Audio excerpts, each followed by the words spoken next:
Hi everyone, welcome to digital GK classes. तो आप सभी के सीटेट से रिलेटेड बहुत सारे क्वेश्चंस आ रहे थे। सबसे पहला तो यही क्वेश्चन आता है कि नोटिफिकेशन कब आएगा, एग्ज़ाम होगा या नहीं। दूसरा कि बीपीएससी में होने वाले एग्जाम्स में हम अपीयर हो पाएंगे या नहीं। बट सबसे ज़्यादा इंपॉर्टेंट क्या है कि आपकी सीटेट की प्रिपरेशन कैसे चल रही है, आपको किस तरीके से तैयारी करना है। सेल्फ स्टडी से आपका सीटेट जो है फर्स्ट अटेम्प्ट में क्लियर हो सकता है without any coaching, online offline दोनों। क्योंकि कहीं ना कहीं अगर आप ऑनलाइन ऑफलाइन कोचिंग में जो है, अगर आप ऐसी किसी जो है कोचिंग में जुड़ गए हैं जहां पर आपको केवल एक सब्जेक्ट समझ में आ रहा है, बाकी कोई सब्जेक्ट आपको समझ में नहीं आ रहा है, तो वो आपका टोटल वेस्ट ऑफ मनी है। तो इसीलिए मैं आपको बोलना चाहूँगी, कुछ चीज़ें मैं यहाँ पर आपको बताऊँगी। आपको पूरी वीडियो देखनी है, 8 से 9 मिनट की वीडियो होगी, बट बहुत इंपॉर्टेंट है। और ऐसे ही अब मैं आपको धीरे धीरे सब्जेक्ट वाइज जो है स्ट्रैटेजी देती जाऊँगी, बताती जाऊँगी। साथ में नवंबर से आपकी क्लासेस भी स्टार्ट हो जाएंगी, किस तरीके से आपको अपना प्रिपरेशन करना है सो दैट आपका फर्स्ट अटेम्प्ट में एग्जाम जो है क्लियर हो जाए। पहली बार आए हैं तो चैनल को सब्सक्राइब करके प्लीज़ वीडियो को लाइक कर दें सो दैट आपको ऐसे ही अपडेट मिलता रहे। देखिए, सबसे पहले सीटेट से रिलेटेड इन्फॉर्मेशन, जैसे कि इसका एग्ज़ाम कब होगा, नोटिफिकेशन कब आएगा, ये तो आप इसको साइड में रख दो, क्योंकि आपका नवंबर में फर्स्ट वीक में ही आपको नोटिफिकेशन देखने को मिल सकता है या फिर अक्टूबर के लास्ट में। ठीक है। पेपर का जो एग्जामिनेशन की जो डेट है वो आपका दिसंबर ही रहेगा, 15 से 20 दिसंबर के बीच में। ये सारी चीज़ें मैं आपको इसलिए बता रही हूँ सो दैट आप अपना जो है स्टडी प्लान बना लें कि आपको किस तरीके से कितने दिनों में कौन से सब्जेक्ट्स को क्लियर करना है। फॉर्म आपका 1 महीना भरा जाएगा। जो भी डीएलएड वाले हैं, पेपर 1 पेपर 2 आप दोनों भर सकते हो। बीएड के जितने भी कैंडिडेट्स हैं, फिलहाल आपको पेपर 2 पे ज़्यादा फोकस करना है, क्योंकि आने वाली जो वैकेंसीज होंगी वो पेपर 2 से ही डिसाइड होंगी।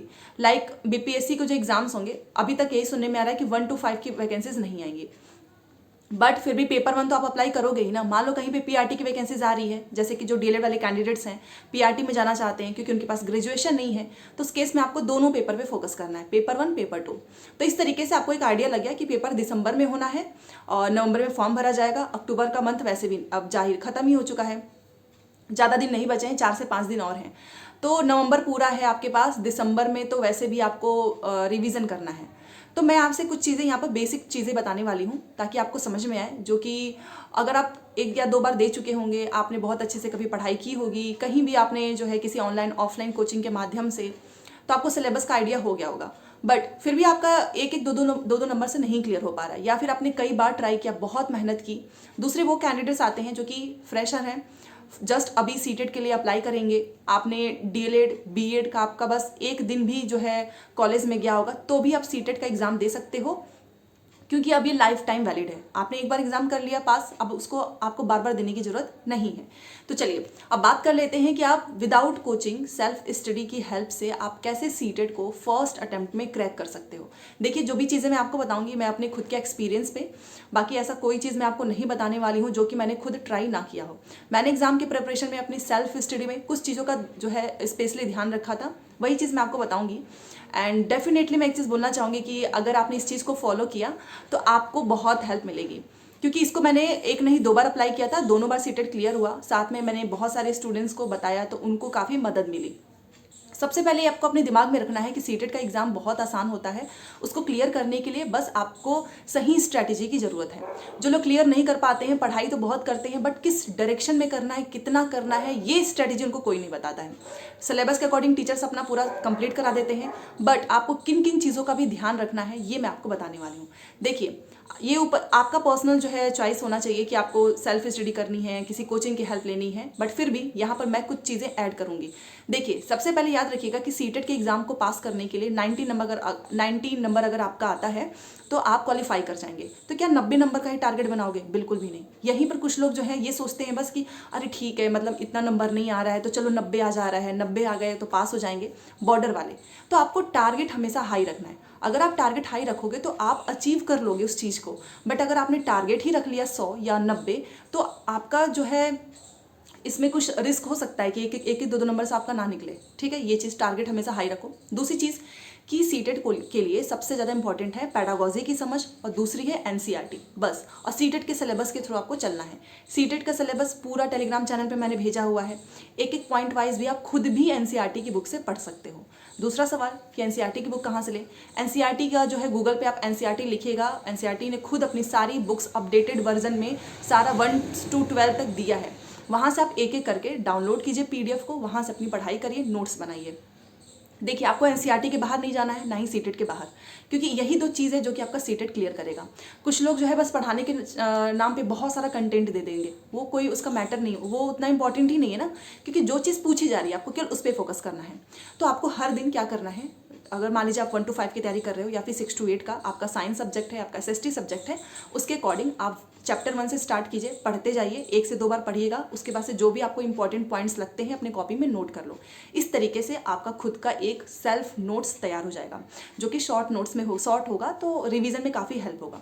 आपने वो तैयार कर लिया, आप पढ़ाई भी कर रहे हो, साथ में आपको प्रीवियस ईयर पेपर करते जाना है। हर दिन अगर आपने एक PYQ किया तो इससे क्या होगा, आपकी समझ जो है वो डेवलप होगी कि अच्छा सीटेट इस तरीके से क्वेश्चंस को जो है बनाता है। जैसे कि कई बार ऐसा हुआ है इस बार कि पिछली बार के कंपेयर में देखें तो इस बार का पेपर टफ आया है। तो इस तरीके से अगर आपने सारे PYQ कर लिए तो आपको सीटेट का पैटर्न समझ में आएगा, साथ में जो आपने पढ़ा है वो आपको समझ में आएगा इम्प्लीमेंट कैसे करना है।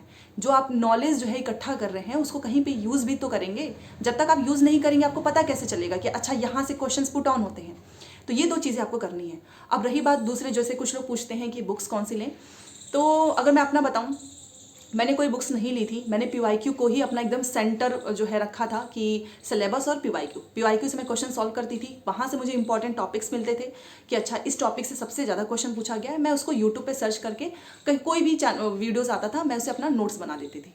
और जो क्वेश्चंस मुझे नहीं आते थे मैं उसको ज़रूर कॉपी में नोट करती थी और उसको रिवाइज भी करती थी।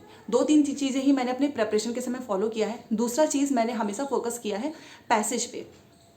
हिंदी इंग्लिश मेरा सब्जेक्ट रहा है। देखिए, हिंदी इंग्लिश के पैसेज में 15 नंबर का हिंदी, 15 नंबर का English passage, free number 30 number के, तो क्यों जाने दे। तो आपको भी मैं यही सजेशन दूंगी कि आपको जो फ्री वाले नंबर होते हैं, जैसे कि पैसेज हो गया और जैसे कि पेडागोजी कुछ इतनी सिंपल सी पूछती है, तो कम से कम आप उसको तो पढ़ लें। जैसे कि जीन पियाजे हो गया, वाइगोस्की हो गए, कोलबर्ग हो गए, इनके बारे में आपको जरूर पढ़ना है क्योंकि यहाँ से जरूर क्वेश्चन बनता है।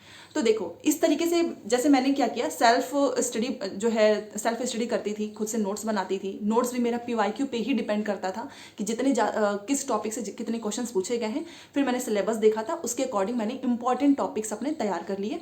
पेडागोजी की समझ के लिए कोई भी आपको टीचर पेडागोजी की समझ नहीं आपके अंदर जो है वो डेवलप कर सकता है जब तक कि आप खुद उस क्वेश्चंस को सॉल्व ना करें। खुद की आपको ब्रेनस्टॉर्मिंग करनी है, खुद से सोचना है तभी।